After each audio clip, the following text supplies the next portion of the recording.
குருவே சரணம். அனைவருக்கும் வணக்கம். இப்போ நம்ம எங்கே இருக்கோம்னா மலேசியாவில் இருக்கோம். மலேசியாவில் வந்து பார்த்தீங்கன்னா பது கேவ்ஸ் அப்படின்ற இடத்துல இருக்கோம். முருகரோட அருள் வந்து பார்த்தீங்கன்னா ரொம்ப வந்து ஒரு பாசிட்டிவான வைப்ரேஷன் இருக்கக்கூடிய இடம். எத்தனை டைம் மெடிடேஷன் பண்ணாலும் அந்த ஆற்றலை நல்லாவே உணர முடியுது. அதனால தான் அடிக்கடி வந்துட்டு போகணும்னு தோணுது. என்ன பண்ணுறது, விசா வந்து 30 நாளைக்கு தான் கொடுத்துருக்காங்க. அதனால் நாளைக்கு வேறு கிளாஸ் இருக்கிறதுனால முடிச்சுட்டு கிளம்ப வேண்டிய ஒரு சூழ்நிலை.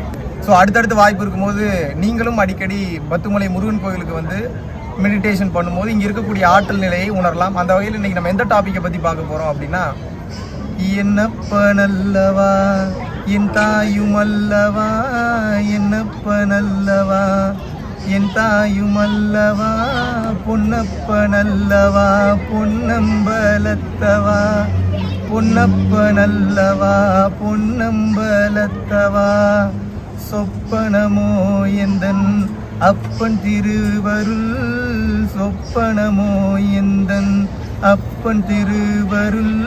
அந்த மாதிரி ஒரு பாட்டு நந்தனர் அப்படின்ற ஒரு படத்தில் இதில் ஒரு மிகப்பெரிய ஒரு தத்துவ விளக்கத்தை வந்து அவங்க வந்து கொடுத்துருப்பாங்க. என்ன அப்படின்னா, இந்த கதைப்படி வந்து பார்த்தீங்க அப்படின்னா நம்ம ஜாதி மதங்களுக்கெல்லாம் அப்பாற்பட்டது தான் ஆன்மீகம் என்பது, உண்மையான ஸ்பிரிச்சுவாலிட்டின்றது. ஆனால் அந்த படத்தோட கதைப்படி ஒரு உயர்ந்த ஜாதியில் இருக்கக்கூடிய ஒருத்தர் தாழ்ந்த ஜாதி, இன்ஃபேக்ட் வந்து சத்தியத்துக்கு வந்து தாழ்ந்த ஜாதிலாம் எதுவுமே கிடையாது.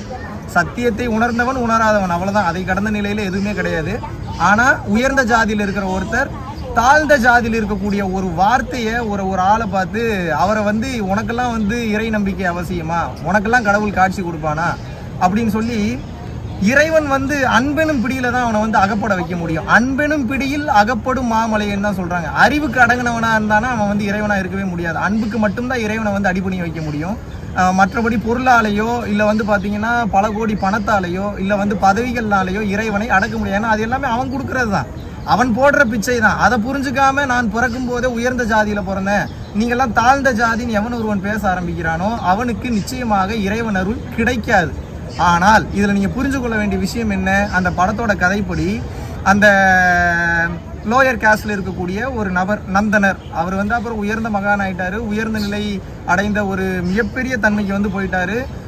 இதில் வந்து பார்த்திங்கன்னா ஆரம்ப காலகட்டத்தில் எத்தனையோ பிரச்சனைகள் வந்து அவர் கடந்து வந்திருந்தாலும் கூட ஒரு காலகட்டத்திற்கு அப்புறம் எப்படி இருக்குன்னு வந்து பார்த்தீங்கன்னா, அவர்கள் அனுபவித்த கஷ்டங்களை எல்லாத்தையும் வந்து தூக்கி துவம்சம் பண்ணக்கூடிய அளவில் சிவபெருமானுடைய காட்சி வந்து அவருக்கு வந்து கிடைக்கும். காட்சினா எப்படின்னா, அவருக்கு வந்து சிதம்பரம் கோயிலுக்கு வந்து போகணும் அப்படின்னு சொல்லிட்டு ஒரு ஆசை இருக்கும்.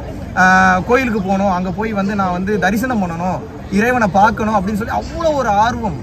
சரணாகதினா அப்படி ஒரு சரணாகதி, பக்தினா உயர்ந்த பக்தி. அது அப்படிப்பட்ட ஒரு உயர்ந்த பக்தியில் இருக்கக்கூடிய உயர்ந்த கட்டத்தில் இருந்த ஒரு ஆள் தான் நந்தனர். ஆனால் இவர் அந்த உயர்ந்த ஜாதியில் இருக்கக்கூடியவர் வந்து நீ வந்து போகக்கூடாது, ஏன்னா வந்து நெல் வந்து இப்போதான் வந்து பயிரிட்டு இருக்கு, இது வந்து வளர்ந்து வந்து அது அறுவடை காலத்துக்கு அப்புறம் தான் நீ வந்து போகணுன்ற மாதிரியான ஒரு பேச்சுக்கள் வந்து போயிட்டு இருக்கும். அப்போ அடுத்த நாளே ஒரு போகணும்னு நினைச்சிட்டு இருப்பாரு. ஆனால் போக முடியாத சூழ்நிலை, அழுது கதறுவார், இறைவா இப்படி எனக்கு ஒரு நிலைமையா, உன்னை பார்க்க முடியாமல் போச்சுன்னு சொல்லி அவ்வளோ தூரம் கதறுவார்.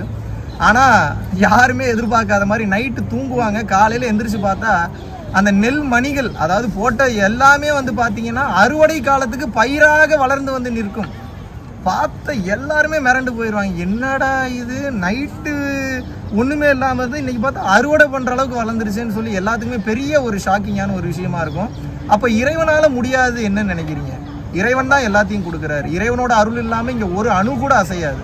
இறைவனுடைய படைப்பு தான் இந்த மாய உலகமே. நம்மளை உணரணுன்றதுக்காக தான் இந்த மாயவே கிரியேட் பண்ணியிருக்கிறார். இது கெடுதல் கிடையாது, தன்னைத்தான் உணர்வதற்காகத்தான் இது அனைத்துமே வந்து இங்கே வந்து கொடுக்கப்பட்டிருக்கு. அது உணராதவன் தான் இன்னைக்கு மனிதனே கிடையாது. ஆனால் ஜாதின்னு பேசிட்டு இருந்தவருக்கு கடைசியில் இறைவனே வந்து அந்த வேலையை நமக்காக செஞ்சு முடிச்சிருக்கிறாரு அப்படின்றத நந்தனர் உணரும் போது தனது அறியாமையும் தனது அகங்காரத்தையும் சரண்டர் பண்றாரு அந்த உயர்ந்த ஜாதியில் இருக்கிறவர். அப்போதான் ஒரு வார்த்தை சொல்வாரு, பரப்பயிலுக்கு சிதம்பர தரிசனமா, பரப்பயிலுக்கு சிதம்பர தரிசனமா, பரப்பயிலுக்கு சிதம்பர தரிசனமா அப்படின்னு சொல்லிட்டு அவர் வந்து பேசுறதே வந்து பாத்தீங்கன்னா வந்து ஒரு மிகப்பெரிய லெவல்ல ஒரு நெகட்டிவான வார்த்தைகளை உபயோகப்படுத்துவார். ஆனால் இறைவனுக்கு அந்த பரப்பயல்ன்றதெல்லாம் கிடையவே கிடையாது. நீங்கள் வந்து அந்த வார்த்தையை தவறாக எடுத்துக்காதீங்க.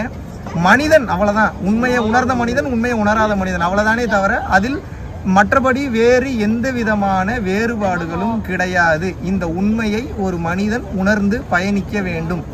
சத்தியத்தை பொறுத்தவரை, இறைவனை பொறுத்தவரை நல்லவன் கெட்டவன்றது கிடையவே கிடையாது. இறைவனை பொறுத்த வரைக்கும் எவன் சத்தியத்தை உணர்கின்றான், எவன் இன்னொரு உயிர்களுக்கு அன்பு காட்டுகின்றான். மனிதனுக்கு மட்டும் அன்பு காட்டக்கூடாது, எல்லா உயிர்களுக்கும் அன்பு காட்ட வேண்டும்.